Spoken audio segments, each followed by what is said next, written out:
শোনো, আল্লাহ তাআলা কুরআনুল কারীমের সূরাতুল হাশরের ভিতর উল্লেখ করেছেন, ওহে আমার বান্দাগণ, তোমরা দুনিয়ায় বসিয়া যে কর্মগুলি করো, যে কাজগুলি করো, সেই কাজ সম্পর্কে একটু চিন্তা ফিকির করিও।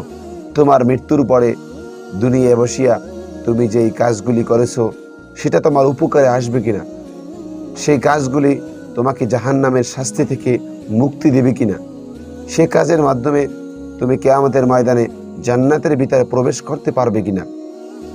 তাই দুনিয়া বসিয়া যে কাজগুলি তুমি করো সে কাজগুলি সম্পর্কে একটু চিন্তা ফিকির করিও। কেননা তুমি দুনিয়ায় বসিয়া যে কাজগুলি করো, আমি আল্লাহ তাআলা তোমার প্রতিটি কাজ পর্যবেক্ষণ করতেছি, আমি তোমার প্রতিটি কাজ সম্পর্কে অবগত আছি। তাই আমাদের প্রত্যেকের ভেবে চিন্তে প্রতিটি কাজ করা উচিত।